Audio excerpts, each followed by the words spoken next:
আলেমের কথাগুলো শোনো, আলেমকে অনুসরণ করো, তার কথাগুলো শ্রবণ করো, তাহলে তোমাকে ক্ষমা করবেন যিনি, তিনি কে? বিশ্বনবী আরো বললেন, এই আলেমরা যখন ইসলামের পথে কষ্ট করে, বিশ্বনবী মুসলিমের বর্ণনায় কয়, আন আবি হুরায়রা রাদিয়াল্লাহু আনহু قال قال رسول الله صلى الله عليه وسلم من سلك طريقا يلتمس فيه علما সাহালাল্লাহু লাহু তরিকান ইলাল জান্নাহ। জ্ঞানকে আহরণের জন্য যারা কষ্ট করে, এই আলেম সমাজ আর তুলাবায়ে ইলমদেরকে আল্লাহর হাবিব বলেছেন, তারা জ্ঞানের সন্ধান করতে করতে যদি মারা যায়, মরতে দেরি হবে, তার লাশটা আল্লাহর জান্নাতে ঢুকতে দেরি হবে না। আল্লাহু আকবার বলেন। এত মর্যাদা দিয়েছেন আল্লাহর হাবিব, আল্লাহ পাক আলেমদেরকে। কোরআনে হাদিসে এক জায়গায় নবীজি বলেছেন, দুনিয়ার শ্রেষ্ঠ মানুষ কেন তোমরা কি জানো? সাহাবায়ে কেরাম জানতে চাইলে নবীজি তাদেরকে বললেন, ও আমার উম্মতেরা, বুখারী জিলদ সানির বর্ণনা, আন উসমান রাদিয়াল্লাহু আনহু قال قال رسول الله صلى الله عليه وسلم خيركم من تعلم القرآن وعلمه। বিশ্বনবী বললেন, বুখারীর বর্ণনায়, এই দুনিয়ার সবচাইতে শ্রেষ্ঠ, সবচাইতে উত্তম মানুষ হলো তারা যারা আল্লাহর কোরআন পড়ায় আর যারা আপনাদের মতো আল্লাহর কোরআন শিখতে আসে। কোন সুবহানাল্লাহ। যারা কোরআন পড়ে, কোরআন পড়ায়, এই যে আমরা এখানে কোরআন বলছি এবং আপনারা শুনছেন, আপনারাও এর মধ্যে শামিল। আপনাদেরকেও শ্রেষ্ঠ বানিয়ে দিয়েছেন যিনি, তিনি কে? শুধু এখানেই শেষ নয়, বিশ্বনবী সাল্লাল্লাহু আলাইহি ওয়াসাল্লাম সাহাবায়ে কেরামদের মাঝে যখন দ্বীনের কথাগুলো এভাবে বলতেন আর বলতেন, শোনো, আল্লাহ পাক কোরআনে কি সুন্দর চমৎকার বলেছেন, ওয়াযাক্কির ফাইন্না যিকরা তানফাউল মুমিনিন। ও মানুষ, যদি তুমি চাও তোমার জীবনটা কল্যাণের সাগরে ভেসে যাক, কল্যাণের উচ্চ চেয়ারে তুমি পৌঁছে যাও, তাহলে তুমি বেশি বেশি করে আল্লাহ পাকের কথাগুলো শোনো, কোরআনের কথাগুলো শোনো। ফাইন্না যিকরা তানফাউল মুমিনিন। কোরআনের কথা যত বেশি হবে, আল্লাহর রহমত তত বেশি হবে, মুমিনেরা তত বেশি উপকার লাভ করতে পারবে। কোন আল্লাহু আকবার। সুতরাং অতীতের মতো আল্লাহর কোরআনের প্রোগ্রামে কোরআনের আলোচনাগুলো সুন্দরভাবে হোক এবং এই কোরআনের আলোচনাগুলো দলমত নির্বিশেষে সবাই শোনুক, এটাই আগামীর এই অডিয়েন্সগুলো চায়। কোন ঠিক কিনা? আল্লাহ যেন আমাদের প্রত্যেককেই হেদায়েত এর পথে রেখে কোরআন বুঝে মানার তৌফিক যেন দান করে। কোন আমিন।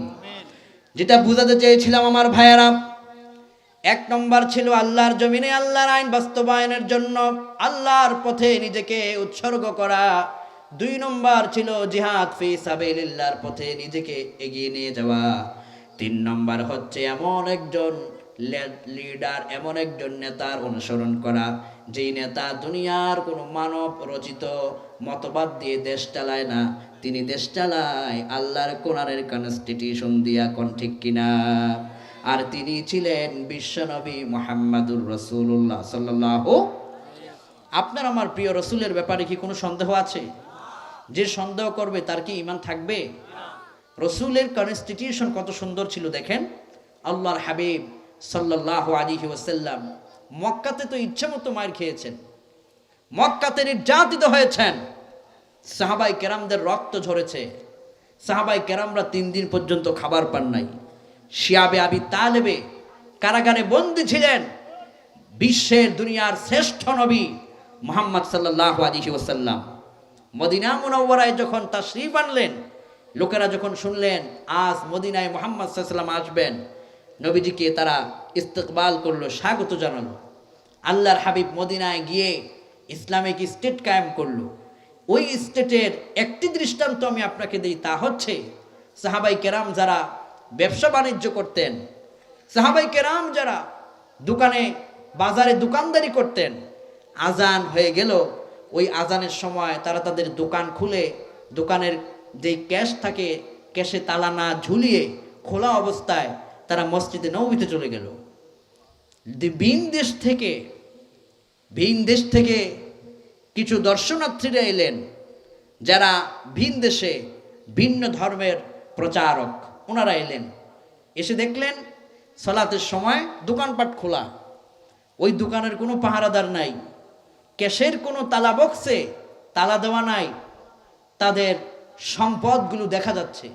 ওরা চিন্তা করলেন, কি এমন রাষ্ট্র যে মানুষ দোকান খুলে চলে যাচ্ছে, চুরি হয় না, তার টাকার বক্স খুলে যাচ্ছে, চুরি হচ্ছে না, এ কেমন রাষ্ট্র?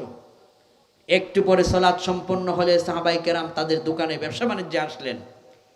লোকেরা এই বলাবলি করতে করতে বিশ্বনবী সাল্লাল্লাহু আলাইহি ওয়াসাল্লামের কাছে খবর পৌঁছে গেল। লোকেরা ওই দোকানদারদের কাছে জিজ্ঞেস করলো, আচ্ছা বলো, তোমাদের দোকান খুলে গেলে তোমাদের দোকান চুরি হয় না, পয়সা করি চুরি হয় না, কারণ কি? সাহাবায়ে কেরাম বললেন, তোমরা ভিন দেশ থেকে এসেছো, আমাদের দেশে তোমাদেরকে স্বাগত জানাই, ঈমানের পথে তোমাদেরকে স্বাগত জানাই। এই দেশের মানুষগুলো এমন এক কনস্টিটিউশন দিয়ে জীবন চালায়, যেই সংবিধান এসেছে মক্কা থেকে নয়, মদিনাতেও তৈরি হয় নাই, এই সংবিধান এসেছে লৌহে মাহফুজ থেকে, আর ওই সংবিধানের নাম হলো কোরআন। ওই সংবিধান যিনি বাস্তবায়ন করেছেন তিনি হলেন আমাদের লিডার মুহাম্মদ সাল্লাল্লাহু আলাইহি ওয়াসাল্লাম। কোন সুবহানাল্লাহ। লোকেরা বললেন, এমন একজন লিডার তোমরা পেয়েছো যে লিডার তোমাদের সামনে থাকে না, কিন্তু লিডারের প্রশংসা তোমরা করতে ভুলে যাও না। আর এমন একজন নেতার নেতৃত্বে তোমাদের রাষ্ট্র পরিচালিত হচ্ছে, দোকান খুলে তোমরা চলে যাও, চুরি হয় না, সম্পদ ফেলে রেখে যাও, কেউ সম্পদের দিকে তাকায় না। তোমাদের মতো এমন রাষ্ট্রনীতি যারা অবলম্বন করতে পারবে, তারাও তাদের দোকান খুলে ঘর খুলে ঘুমাতে পারবে, চুরি হবে না, ডাকাতি হবে না, সম্পদের পাহারাদার সবাই হয়ে যাবে। কোন সুবহানাল্লাহ। মদিনার ভিতরে গরিব মানুষ কি ছিল না? টাকার পয়সা লাগবে, অভাবী লোক কি ছিল না? আচ্ছা, এই যে অনেক সময় চোর ধরা পড়লে যে জিজ্ঞেস করেন, এই তুই চুরি করছিস কেন, সে প্রথমে হয়তো বলবে, আমার ঘরে ছেলেগুলো না খেয়ে আছে, আমি নিরুপায় হয়ে চুরি করতে আসছি। ঠিক কিনা কোন? মানে আমার গেলে ছেলে সরেগুলো, সন্তানগুলো না খেয়ে আছে, কি করব আমি? শেষ পর্যন্ত আমি চুরির এই পথকে বাছাই করে নিয়েছি। তো ওই সময় যারা ছিলেন সাহাবায়ে কেরাম, ওই রাষ্ট্রের যারা কর্মী ছিলেন, জনগণ ছিলেন, ওই জনগণ আমাদের বর্তমান বাংলাদেশের এই মানুষদের চাইতে বেশি ধনী ছিল নাকি? গরিব লোক ছিল না? ধনী সাহাবায়ে কেরামও ছিল, দরিদ্র সাহাবায়ে কেরামদের সংখ্যাই বেশি ছিল। এই দরিদ্র মানুষগুলোর হৃদয়ে অর্থের লোভ এলো না, সম্পদের লোভ এলো না। এটাই তো আপনাকে প্রমাণ করে দেয় যে ওই দরিদ্র মানুষেরা যাকে অনুসরণ করেছিল, যাকে ফলো করেছিল, ফলো করার কারণে তারা সম্পদের দিকে তাকায় নাই, তারা মানুষের অর্থের দিকে তাকায় নাই, তারা চেয়েছিলেন আল্লাহ পাকের নিয়মের উপর, নীতির উপর, ভয় করেছেন আল্লাহকে।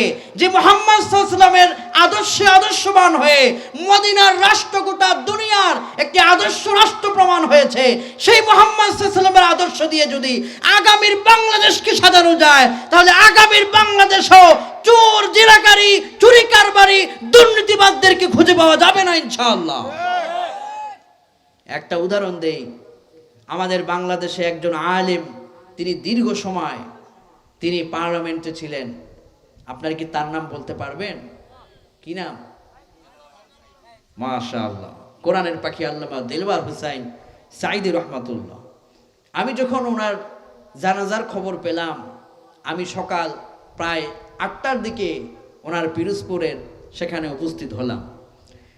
ওনার এলাকার কিছু মানুষদের থেকে আমি হুজুরের তার চলমান ক্ষমতার কালীন সময়ে পরিচালনার রাষ্ট্রীয় তার যে নিয়ম নীতিগুলো, এগুলো বিষয়ে জানতে চাইলাম।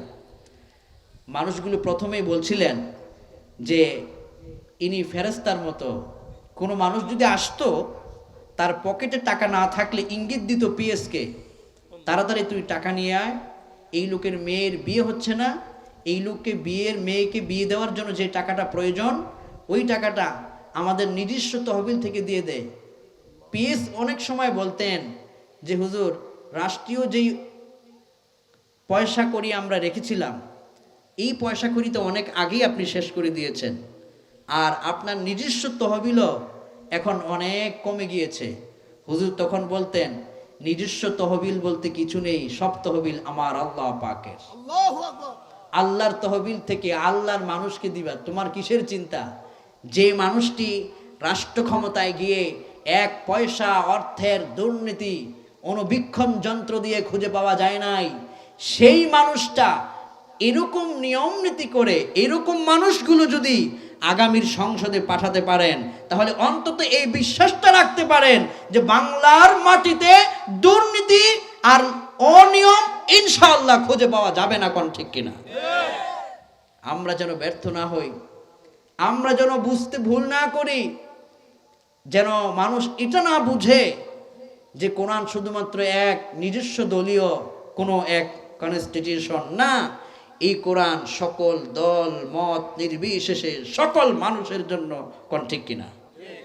আলহামদুলিল্লাহ সুম্মা আলহামদুলিল্লাহ। আমরা বাংলাদেশের তরুণ যুবকদেরকে এখন দেখতে পাচ্ছি, যে তরুণ যুবকগুলো বাংলাদেশের যেখানে যায় ওরা বলছে যে হুজুর, আমার 18 বছর প্লাস অনেক আগেই হয়েছে, কিন্তু এখনো পর্যন্ত আমি আমার নিজের রায়, নিজের ভোট দিতে পারি নাই। তবে আমার ইচ্ছা আগামীতে আল্লাহর কোরআনকে আমি রায় প্রদান করব। বলেন ইনশাআল্লাহ। আমি এই কিশোরগঞ্জের তাওহীদি জনতার কাছে আল্লাহ পাকের কোরআনে কারীমকে, কালামে রব্বানীকে আপনাদের কাছে রেখে যায়।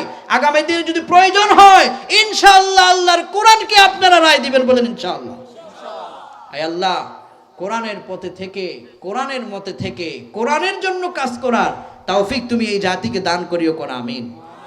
তাহলে কোরআনের পথে থাকলে আপনাকে শান্তি এনে দিবেন যিনি, তিনি কে? আজকে আমরা আলোচনায় যে 3টি বিষয় আমরা বুঝাতে চেয়েছি, আগামী রাষ্ট্র সংস্কারের জন্য এই 3টি বিষয় অত্যন্ত গুরুত্বপূর্ণ। আমরা যেন নিজেরা বুঝে রাষ্ট্রের কল্যাণে আল্লাহর কোরআনকে ভালোবেসে আল্লাহর জন্য এই কাজগুলো যেন আমরা করতে পারি। আল্লাহ তুমি আমাদের সবাইকেই তৌফিক দাও। কোন আমিন। এতক্ষণ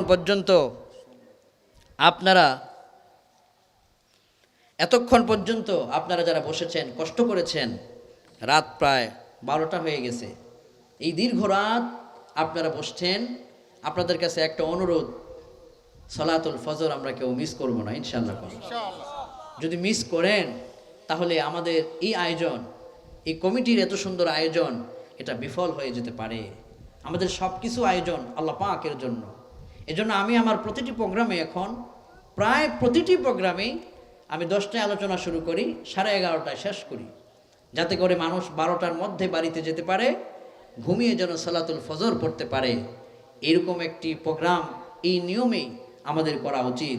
টাইমের প্রতি গুরুত্ব দেওয়া উচিত। এই জন্য আমি সবাইকে বলবো, আমরা ইনশাল্লাহ আগামী দিন সালাতুল ফজর ছাড়বো না ইনশাল্লাহ। কোন নবীজি বলেছেন যে ঈশা পড়লো জামাতের সাথে এবং ফজর পড়লো জামাতের সাথে, সারা রাত তাহাজ্জুদ পড়ার সমান সওয়াব আল্লাহ পাক তাকে দান করবেন।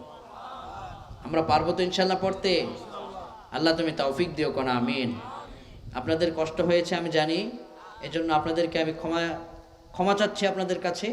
দীর্ঘ রাত পর্যন্ত আপনাদেরকে কষ্ট দিয়ে ফেলেছি, তবুও আপনারা আল্লাহর কোরআনের সম্মানে বসে শুনছিলেন এবং দোয়া করছিলেন। আল্লাহ এর বিনিময়ে আপনাদের প্রত্যেকের নাম যেন হযরত ওমর ইবনুল খাত্তাব রাদিয়াল্লাহু আনহুদের সাথেই যেন লিখে দেয়। কোন আমিন। ছেলেরা একটা গজল শুনতে চেয়েছে, ছোট্ট করে আমি এটা ছেড়ে তারপরে আপনাদেরকে নিয়ে দোয়া করব ইনশাআল্লাহ।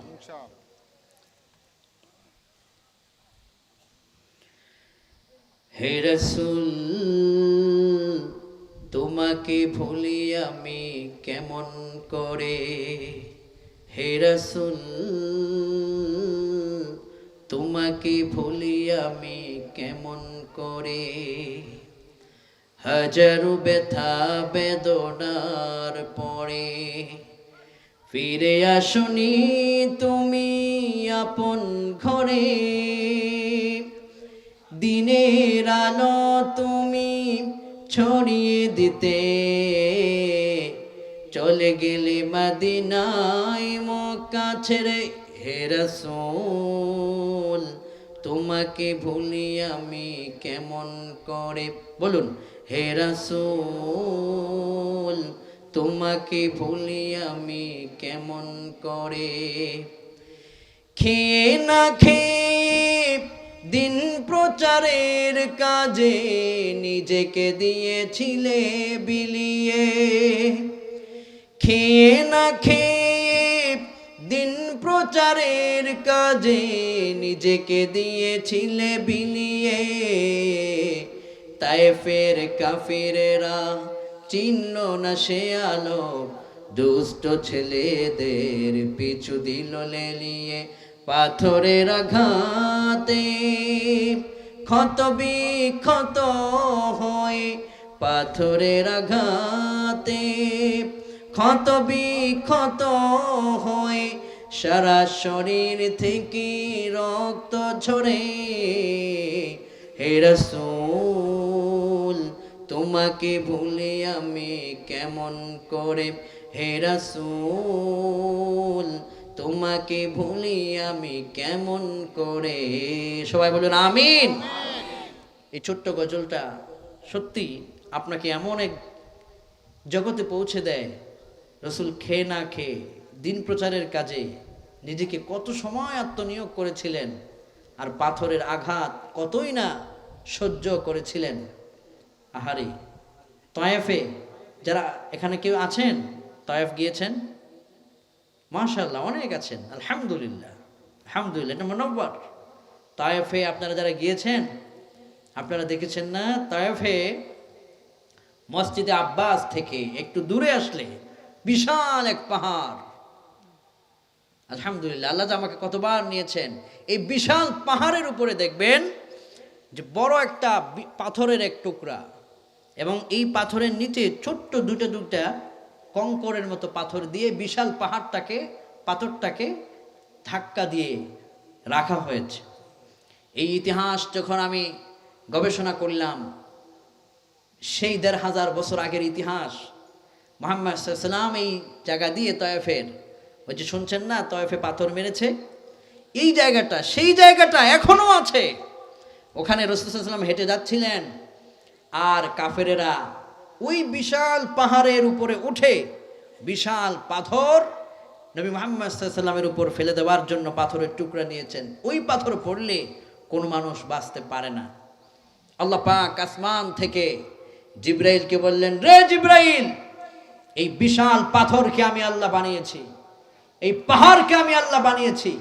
আমার বানানো পাথর আর আমার বানানো পাহাড় দিয়ে যদি আমার রসুলকে আঘাত করা হয়, আমার পাথর আমার পাহাড় সেটা সইতে পারবে না। আমার পাহাড়ও আমার রসুলকে চিনে। জিবরাইল, আসমান থেকে সেকেন্ডে নাজিল হও, তাড়াতাড়ি করে যে পাথরটা তারা নিয়েছে আমার রসুলকে আঘাত করার জন্য, ওই বিশাল পাহাড়ের পাথরের টুকরাকে তুমি তোমার আঙ্গুলের ইশারায় সেটাকে থামিয়ে দাও। জিবরাইল আসমান থেকে নাজিল হয়েছেন, আর সেই দুই ছোট্ট টুকরোটাকে বিশাল পাহাড়ের এভাবে ধাক্কা দিয়ে রেখেছেন। যেই ছোট্ট কঙ্করের মতো পাথর দিয়ে ওই বিশাল পাহাড়ের অংশকে ধাক্কা দিয়ে রাখা হয়েছিল, ওই জায়গাটা, ওই পাহাড়টা, ওই টুকরাটা আজও পর্যন্ত ওই জায়গায় এখনো দাঁড়িয়ে আছে। মুহাম্মদ সাল্লাল্লাহু আলাইহি ওয়াসাল্লামের মুআজিজা এখনো তায়েফের মধ্যে দেখা যাচ্ছে। কোন আল্লাহু আকবার। আমি নিজে দেখে এসেছি। এবং ওই জায়গায় মুহাম্মদ সাল্লাল্লাহু আলাইহি ওয়াসাল্লাম একটা জায়গায় সালাত পড়ছিলেন, সেই কালের যেখানে তিনি সেজদা করেছেন ওই জায়গাটার কোনো পরিবর্তন করা হয় নাই। ওই জায়গাটা আজও সেরকম রাখা হয়েছে। মুসলমানেরা যায়, দেখে, তাদের স্মৃতি, মুহাম্মদ সাল্লাল্লাহু আলাইহি ওয়াসাল্লামের স্মৃতিকে স্মরণ করে রসুলকে ভালোবাসে, ইজ্জত দেয়। কোন সুবহানাল্লাহ। এই ছোট্ট গজলটা আমাদের রসুলকে স্মরণ করিয়ে দেয়। কি কষ্টটাই না আমাদের রসুল করেছেন। এত কষ্ট যেই রসুল করেছেন, উম্মতেরা সেই রসুল যেই কষ্ট করতে পেরেছেন, তাহলে আমরা উম্মত হিসেবে তার চেয়ে বেশি কষ্ট আমাদের করা দরকার। ঠিক কিনা? আবু বকরের মতো সম্মানী পৃথিবীতে কেউ নাই, ওমরের মতো সম্মানী রাদিয়াল্লাহু আনহুমা তাদের মতো সম্মানী লোক পৃথিবীতে কেউ নাই। ওরা যদি ইসলামের জন্য জীবন দিতে পারে, কষ্ট করতে পারে, আমি কোন সাদাফাতা? আমি তো তার আগে আল্লাহর জন্য আমার জীবনটা দিতে পারলে আমার জীবন ধন্য হয়ে যাবে। ঠিক কিনা? আল্লাহ আজকের এই আলোচনা আমাদেরকে বুঝার, মানার, আমল করার, তৌফিক দান করো।